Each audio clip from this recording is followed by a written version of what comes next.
கற்பனைக்கு எட்டாத ஒரு அதிரடியை நிஜத்தில் நிகழ்த்திய இந்திய அணி சுத்தமாக சமாளிக்க முடியாமல் போட்டியை பாதியிலேயே நிறுத்திவிட்டு ஓடிய ஜிம்பாப்வே அணி. நடுவர்கள் கொடுத்த எச்சரிக்கை. வரலாற்றில் முதல் முறையாக நடைபெற்ற இப்படி ஒரு மேட்ச், அதாவது இந்தியா மற்றும் ஜிம்பாப்வே அணிகளுக்கு எதிரான கிரிக்கெட் தொடர் என்பது தற்போது ஜிம்பாப்வே நாட்டில் வைத்து நடைபெற்று வருகிறது. 3 T20 போட்டிகள் கொண்ட தொடரில் இந்த இரு அணிகளும் விளையாடி வருகிறது. இதில் ஏற்கனவே முதல் T20 போட்டி முடிவடைந்திருந்தது. அதனைத் தொடர்ந்து இப்போது 2வது T20 போட்டி தொடங்கியது. இந்த போட்டியை பொறுத்தவரையில் இந்திய அணி வெற்றி பெற்றுவிட்டால் இந்த தொடரை இப்போதே கைப்பற்றிவிடும். அதற்கு காரணம் மொத்தமாக 3 T20 போட்டிகள் மட்டும்தான் இந்த தொடரை பொறுத்தவரையில் இருக்கிறது. ஏற்கனவே முதல் T20 போட்டியை இந்திய அணி வென்றுவிட்டதால் இந்த 2வது T20 போட்டியை இந்திய அணி வென்றுவிட்டால் ஒரு போட்டி மீதம் இருக்கும் போதே இந்த தொடரை 2-0 என்ற கணக்கில் இந்திய அணி கைப்பற்றிவிடும். அதாவது இந்த தொடரை இப்போதே வென்றுவிடும். ஒருவேளை கடைசி போட்டியில் தோற்றால் கூட 2-1 என்ற கணக்கில் இந்த தொடரை இந்திய அணி கைப்பற்றிவிடும். ஆகவே அப்படி பார்த்தால் இந்த 2வது T20 போட்டியில் இந்திய அணி வென்றுவிட்டால் இந்த தொடரை இப்போதே கைப்பற்றிவிடலாம். அந்த ஒரு முனைப்போடுதான் இந்த 2வது T20 போட்டியை இந்திய அணி அணுகியது. ஆனால் இந்த தொடரை வெல்வதை காட்டிலும் இந்த ஒரு போட்டியில் ஒட்டுமொத்த உலக கிரிக்கெட் ரசிகர்களின் மனதையும் இந்திய அணி வெல்லப் போகிறது என்பது அப்போது யாருக்கும் தெரிந்திருக்கவில்லை. அவங்க இந்த 2வது T20 போட்டி தொடங்கி முதலில் பேட்டிங் செய்ய களமிறங்கிய இந்திய அணியை பொறுத்தவரையில் ஓப்பனிங்கில் சூரியவன்சியும் அபிஷேக் சர்மாவும் களமிறங்கினார்கள். இதில் சூரியவன்சியை தவிர மற்ற பேட்ஸ்மேன்கள் பற்றி இந்த போட்டியில் பேச முடியாத அளவுக்கு மிகப்பெரிய அசாதாரண சம்பவம் ஒன்றை சூரியவன்சி செய்திருந்தார். இப்படி ஒரு பேட்டிங்கை ஒரு பேட்ஸ்மேன் வெளிப்படுத்த முடியுமா என்று அந்த கடவுளே ஆச்சரியப்படும் அளவுக்கு அப்படி ஒரு அசாதாரணமான அதிரடியை இந்த போட்டியில் சூரியவன்சி வெளிக்காட்டினார். இந்த போட்டியில் சூரியவன்சி மட்டுமே தனி ஆளாக 181 ரன்கள் வரை எடுத்திருந்தார். ஒரு T20 போட்டியை பொறுத்தவரையில் ஒரு அணி மொத்தமாகவே 189 ரன்கள் எடுத்தாலே அது வெற்றி பெறக்கூடிய மிகப்பெரிய இலக்குதான். ஆனால் இந்த போட்டியில் தனி நபராக சூரியவன்சி மட்டுமே 181 ரன்கள் வரை எடுத்து கிரிக்கெட் வரலாற்றில் அழிக்க முடியாத சாதனையை பதிவு செய்திருந்தார். ஆனால் உண்மையான சாதனை என்பது இது கிடையாதுங்க. உண்மையான சாதனை என்பது இவர் இந்த 181 ரன்களை எடுத்திருந்த போது இவர் இதில் எடுத்த 150 ரன்கள் என்பது வெறும் 17 பந்துகளில் எடுக்கப்பட்டது என்று சொன்னால் உங்களால் நம்ப முடியுமா? அதாவது 17 பந்துகளில் 17 சிக்சர்கள் அடித்தாலும் கூட 102 ரன்கள் மட்டும்தான் வரும். அப்படி இருக்கும்போது சூரியவன்சி எப்படி 150 ரன்கள் வரை எடுத்தார் என்று கேட்டால் அங்கேதாங்க சூரியவன்சியின் அதிரடி இந்த ஒட்டுமொத்த உலகத்தையும் பதற வைத்தது. ஏனென்றால் இந்த போட்டியில் சூரியவன்சி மொத்தமாக எதிர்கொண்ட பந்துகளின் எண்ணிக்கை 42 பந்துகளாகும். இதில் 21 சிக்சர்கள் 8 பவுண்டரிகள் என பெரிய ஷாட்டுகளாக மட்டுமே சூரியவன்சி அடித்திருந்தார்.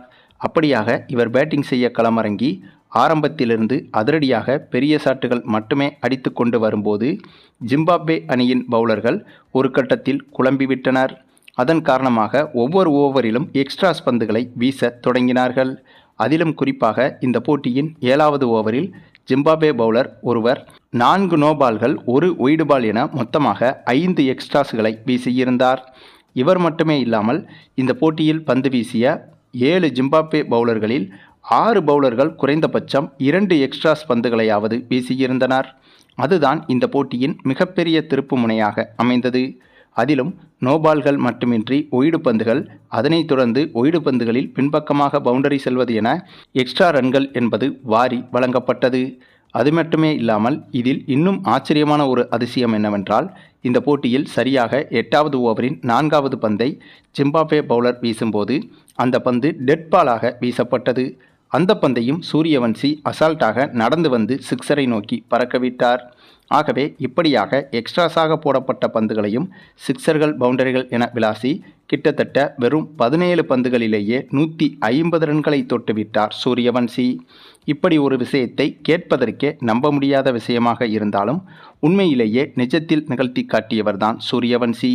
மேலும் எதிரே விளையாடுவது ஜிம்பாப்வே போன்ற ஒரு அனுபவமில்லாத அணி என்பதால் இந்த ஒரு சாதனை என்பது சூரியவன்சிக்கு இன்னும் எளிதாக செய்ய முடிந்தது. அதுவும் இந்த போட்டியின் இடையிடையே போட்டியை அவ்வப்போது நிறுத்தி 2 ஓவருக்கு ஒரு முறை பந்தையும் அடிக்கடி சோதனை செய்து பார்த்தனர் ஜிம்பாப்வே பவுலர்கள். அதே சமயம் நடுவரிடமும் பந்து சரியாக இருக்கிறதா என்று அடிக்கடி கேட்டு வந்தனர். அந்தளவுக்கு இந்திய அணியின் அதிரடி என்பது கற்பனையை மிஞ்சும் அளவுக்கு இந்த போட்டியில் இருந்தது. ஒரு கட்டத்தில் நடுவர்களே இந்த போட்டியை நிறுத்திவிட்டு பந்தை நன்கு ஆராய்ந்து பார்த்த சம்பவம் இன்னும் பலருக்கும் ஆச்சரியமாக இருந்தது. நடுவர்கள் சோதித்து பார்த்த பிறகு ஜிம்பாப்வே பவுலர்கள் தொடர்ச்சியாக போட்டியை தாமதப்படுத்தும் நோக்கத்தில் எந்த ஒரு செயலையும் செய்ய முடியவில்லை. இதனால் இந்திய அணியின் அதிரடி என்பது இன்னும் அதிகமாகத்தான் சென்றது. அதே சமயம் சூரியவன்சி மட்டுமே ஒருபுறம் இந்தளவுக்கு அதிரடியாக விளையாட, மற்ற பெரும்பாலான பேட்ஸ்மேன்கள் சூரியவன்சி அதிரடியாக விளையாட வேண்டும் என்று அதிகமாக சிங்கிள் ரன் எடுத்து கொடுத்து மட்டுமே விளையாடி வந்தனர். பின்னர் ஒரு கட்டத்தில் 20 ஓவர்கள் முடிவில் இந்திய அணி 317 ரன்கள் வரை இந்த போட்டியில் எடுத்துவிட்டது.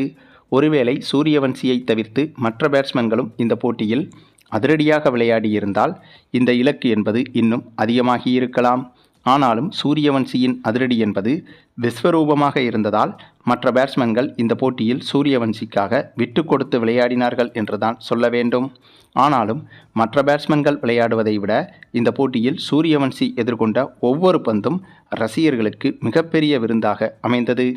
பின்னர் இந்திய அணி நிர்ணயித்த இத்தகைய மிகப்பெரிய இலக்கை இந்த போட்டியில் சேசிங் செய்ய களமிறங்கிய ஜிம்பாப்வே அணி வித்தியாசமான முறையை கையில் எடுத்தது. ஏனென்றால் இது ஒரு வார்ம் அப் மேட்ச் என்பதால் இந்த போட்டியில் கிட்டத்தட்ட 11 பேரையுமே பேட்ஸ்மேன்களை மட்டுமே களமிறக்கியது ஜிம்பாப்வே அணி. பொதுவாக இதுபோன்ற வார்ம் அப் மேட்ச்களில் ஒரு அணியில் ஸ்குவாடில் இருக்கும் அனைத்து வீரர்களையும் பயன்படுத்தலாம். அப்படித்தான் இந்த போட்டியில் ஜிம்பாப்வே அணியும் ஒரு பவுலரை கூட பேட்டிங் செய்ய களமிறக்காமல் களமிறக்கிய ஒவ்வொரு ஜிம்பாப்வே வீரரையுமே பேட்ஸ்மேனாக மட்டுமே களமிறக்கியது. ஆனாலும் கூட இந்த போட்டியில் ஜிம்பாப்வே அணியால் வெறும் 117 ரன்கள் மட்டும்தான் தொட முடிந்தது. அந்தளவுக்கு இந்த போட்டியில் இந்திய அணியின் பந்து வீச்சும் சூப்பராகவே இருந்தது. இதன் காரணமாக இந்த போட்டியில் இந்திய அணி பிரம்மாண்டமான முறையில் மிகப்பெரிய வெற்றியை அடைந்திருந்தது.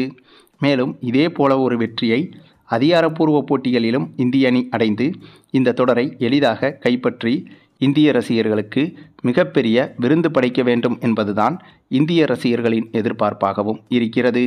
அதற்கு காரணம் கடந்த 2 தொடர்களான இதற்கு முன்பு நடைபெற்ற இங்கிலாந்துக்கு எதிரான T20 தொடரையும் அயர்லாந்துக்கு எதிரான T20 தொடரையும் இந்திய அணி இழந்திருந்தது. ஆகவே அதற்கு பதிலடி கொடுக்கும் விதமாக இந்த ஜிம்பாப்வே தொடரில் வெறும் 2 போட்டிகளில் வெற்றி பெற்று இந்த தொடரை இந்திய அணி கைப்பற்றி இந்திய ரசிகர்களுக்கு மிகப்பெரிய கொண்டாட்டமாக இந்த தொடரை மாற்ற வேண்டும் என்ற எதிர்பார்ப்பும் இருக்கிறது. சரி, நீங்கள் சொல்லுங்கள், நம்முடைய சூரியவன்சியின் இந்த ஒரு நம்ப முடியாத ருத்ரதாண்டவ அதிரடி ஆட்டத்தை பற்றியும் மேலும் இந்திய அணியின் இந்த ஒரு அசாதாரணமான வெற்றியை பற்றியும் உங்களுடைய கருத்துக்களையும் கமெண்டில் தெரிவிங்க.